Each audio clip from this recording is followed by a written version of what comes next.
Assalamualaikum dan selamat pagi. Hari ini kita bersiaran langsung dari 3M Auto Cooler yang terletak di UUC Telipok, Kota Kinabalu, Sabah, Malaysia. Hari ini kita ada satu perkongsian di mana ada satu kenderaan nih, kancil. Kancil ni masalah dia ialah pada masalah asal dia ialah starter tidak mau jalan, ya, tidak boleh start lah. Jadi kita suspek mungkin starter itu sendiri, mungkin juga bateri, mungkin juga relay, mungkin juga wiring, mungkin juga kunci. So setelah kita cek, sebenarnya dia masalah kepada wire starter sahaja longgar. Tetapi yang kita mau bahas di hari ini bukanlah pasal starter, tetapi lebih kepada fan motor. Fan motor ni, ini disebut fan motor. Coba gambar sini. Okey. Ini fan motor ni dia direct tau. Dia direct. Okey, sebelum saya bahas tentang bagaimanakah wiring ataupun tutorial wiring ini kancil, saya mau bahas dulu kenapa orang ini direct. Dan saya pun tidak paham di mana dia buat, kenapa mau kasih direct itu kipas. Kipas yang bagus adalah dia pandai on off, supaya yang pertama sekali maknanya pandai on off itu maksudnya ketika panas dia jalan, ketika sejuk dia mati. Apakah kebaikan dia? Yang pertama sekali kalau dia direct, ya, kalau dia direct lah, karbon cepat habis, karbon motor. Okey, coba gambar sini. Okey, ini karbon motor dalam ni ada karbon.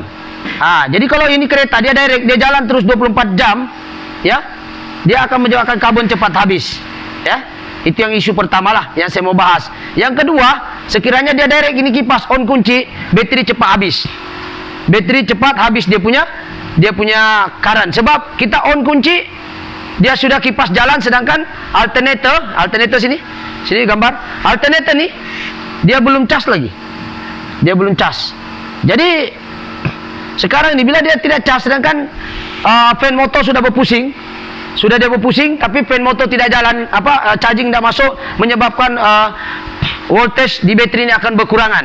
Sebab benda kena pakai tapi pengecas tidak ada, dia akan berkurangan. Satu peringkat nanti efeknya akan lompat pergi nomor 3 kalau kita direct. Apakah efek dia nomor 3? Masalah dia ialah susah nak start. Okey, susah nak start. Yang ketiga yang susah nak start.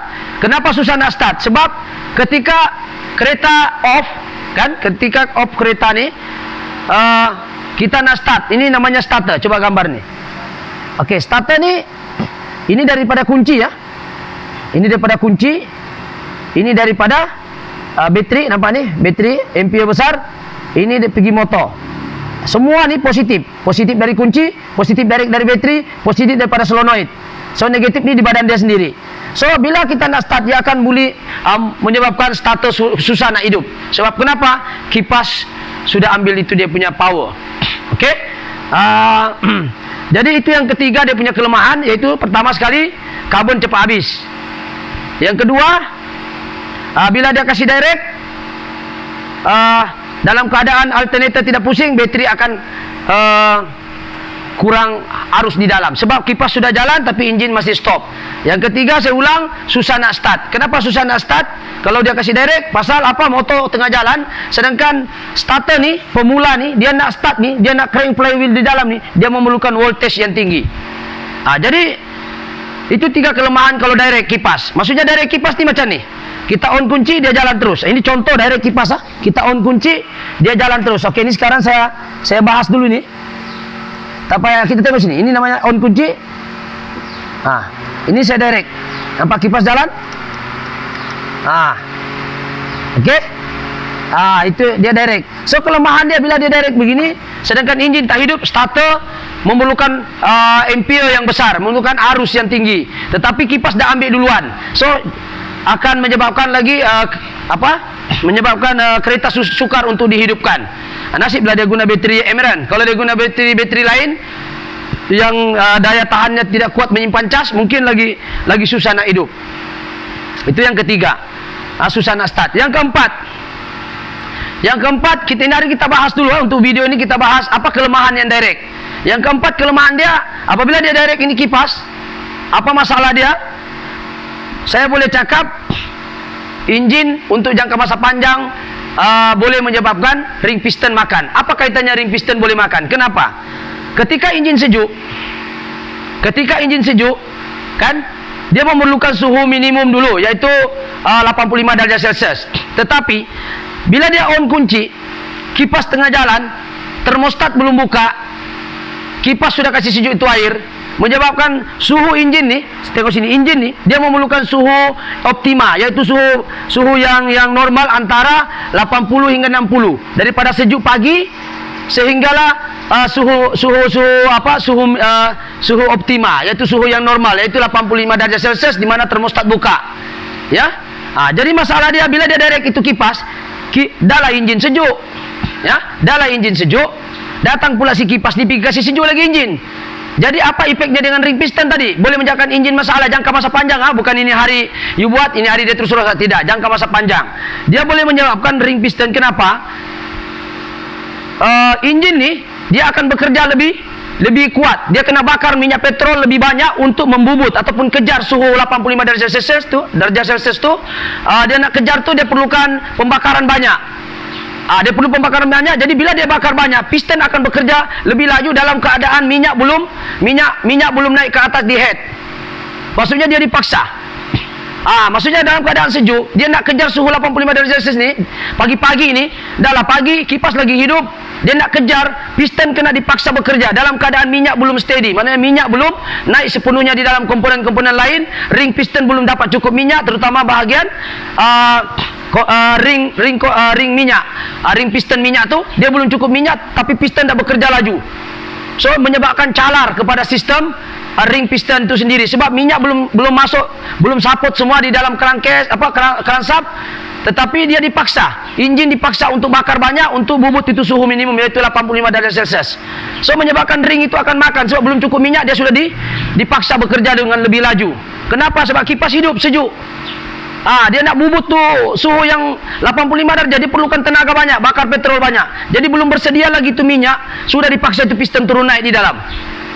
Faham tak? Jadi itu kelemahan yang keempat. Kenapa kita jangan kasih direct ini kipas?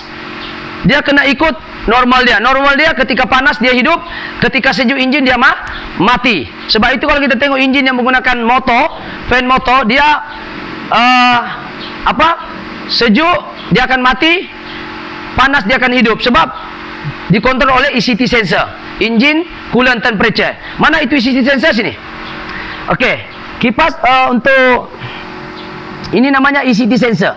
Dia akan baca 86 ni hantar pergi kaki. Jadi dia negatif di sini. So dia akan tahu berapakah suhu dalam. Bila mencapai suhu 85 derajat Celcius, kan, dia akan sambung ini switch, akhirnya dia berpusing itu kipas. Okey, itu yang keberapa sudah tadi? Saya pun tidak ingat. Keempat tadi ya, yaitu ring piston akan makan sekiranya kita direct itu kipas fan motor kita direct. Yang kelima, kelemahan dia bila kita direct itu kipas, ya, boleh saya katakan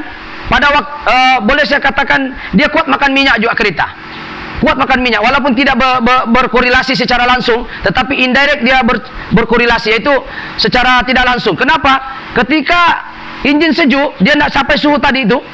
Tadi ring piston, yang kelima ni kelemahan dia kena bakar banyak petrol pada ketika suhu sejuk. Sebab kipas tengah jalan ni, tengah sejuk, enjin sejuk, dia kasih panas. Jadi petrol kena bakar lebih untuk mendapat itu suhu yang bilang orang optima, itu 85 derajat Celcius. Kan pagi itu daripada mungkin 20 derajat Celcius, dia perlukan berapa saat itu, berapa minit tu untuk capai suhu tu, berbanding dengan yang ikut normal. Termostat dia cut, kipas tak jalan sebab enjin masih sejuk. Jadi petrol tidak perlu bakar banyak, memang enjin steady. Kenapa? Sebab air tidak berjalan, air tidak perlu disejukkan. Ya, tetapi jika air disejukkan, ya walaupun termostat tutup pun, dia ada bypass di belakang tu, dia tetap kasih sejuk tu air melalui kipas, sebab water pump dia jalan. Jadi kelemahan yang kelima, saya boleh katakan kereta yang direct kipas ni boleh menyebabkan pembakaran petrol lagi membazir, sebab dia nak kejar suhu minimum tu, suhu maksimum tu 85 darjah, dia perlu bakar banyak petrol berbanding dengan kereta yang normal, yaitu ketika panas dia hidup, ketika sejuk dia mati. Macam kalau kereta ni, kancil ni pagi-pagi kan sejuk, patutnya kipas tak boleh hidup. Tetapi orang ini direct, bila dia kasih direct, dia perlu bekerja banyak, petrol kena bakar banyak lebih. So itu perkongsian 5 perkara kenapa kita tidak menggalakkan mana-mana kereta yang menggunakan fan motor dikasih direct. Okey. Yang keenam, saya rasa kelemahan dia bila direct ini, ya, bila kita direct, kelemahan dia selain dapat petrol banyak, kita risau, ya, kita risau yang direct ni. Kalau direct dia ikut itu relay, okay, fine. Tetapi apa kelemahan ini kancil? Sudahlah direct, ini direct, relay pun tidak ada dipasang. Ini relay baru kami pasang. Kita akan bahas nanti relay itulah, supaya duration tidak panjang. Kita bincang kelemahan dia. Nanti video yang kedua ni saya akan bincang macam mana wiring dia. Okey. Ini dia datang ini kancil, tidak ada relay. Tidak ada relay dia. So dia hanya direct ini bateri. Okey, yang keenam kelemahan dia, bila dia buat begini, kelemahan dia bila dia direct begini, wire akan panas. Jadi ini wire dia sudah looping di sini. Dia sudah looping sini, dia direct kan pergi sini. Tapi tiada apa, dia direct pergi motor, dia gunakan fuse begini. Kenapa motor ni dia perlukan ampere besar, wire kena besar. Tapi kalau dia direct begini tanpa menggunakan relay, ya, dah kereta lebih 10 tahun, dia direct lagi tanpa menggunakan relay, lagilah dia vibrate, lagi menyebabkan lagi shorting, ataupun boleh menyebabkan short itu wire. Panas kan? Ampere besar tapi wire kecil. Ini wire dia kecil, ya. Kalau kita nampak ni, dia gunakan fuse begini. Lepas tu dia ada looping wire begini. Sebenarnya kita tidak galakkan, tidak galakkan pendawaian secara direct. Dan ketika orang ini datang sini, kita dimaklumkan kereta ini baru buat enjin. Tapi mungkin wiring dia ada kacau lah, sebab kalau kita nampak ni ada wiring tersangkut-sangkut ni merah ni. Ini bukan wiring oring, ini looping sendiri, ya. So kelemahan yang keenam ialah boleh menyebabkan wire short. Sebab kipas berjalan 24 jam, ampere arus tidak pandai berehat. Wire dah kecil, tak ada relay lagi, boleh menyebabkan short wiring. Okey. Itu sahajalah perkongsian 6 perkara berkenaan dengan sistem direct kipas ni, kelemahan dia, dan bagaimana cara mengatasinya. Saya akan kongsi di video yang lain. Saya akan bagi detail bagaimana cara kerja kancil dari segi fan motor tu tadi. So itu saya perkongsian pada hari ini. Apa saranan saya? Yang pertama, kalau boleh kancil ke apa-apa kereta sekalipun, kalau boleh janganlah kasih direct. On kunci kipas jalan terus. Ada 6 faktor, ada 6 akan masalah dengan kita apabila kita direct. Jadi saranan saya ialah kalau boleh janganlah kasih direct. Kalau rusak itu sensor, gantilah itu sensor, ECT sensor ganti, ataupun temperature sensor, switch sensor itu pun ganti. Kalau rusaklah, kenapa perlu direct kalau benda itu ada dijual? So itu saya alert lah dengan perkara-perkara begini. Kalau perlu hantarlah ke bahagian wiring yang spesialis. Kalau tidak spesialis pun, tapi dia tahu cara dia bekerja itu sistem, hantar ke workshop ataupun pomen yang berkenaan dengan sistem wiring. Macam saya sini, boleh juga lah untuk asas wiring ni. Nanti kita akan sambung penggambaran bagaimanakah cara kerja sistem wiring kereta kancil ni, bagaimana dia boleh jadi otomatik. Jadi nasihat saya itu sajalah penggambaran pada hari ini. Jangan kasih direct. Ikutlah normal dia. Macam mana datang dari kilang, begitulah sambung. Kalau rusak, ganti saja sensor dia. Okey, sekiranya video ini bermanfaat, InsyaAllah bolehlah subscribe dia, like ataupun share maupun komen. Mungkin anda juga pengguna kancil di luar, ataupun mungkin anda mengalami masalah yang sama, kipas sentiasa jalan ketika on kunci. Okey, itu saya sekian. Assalamualaikum.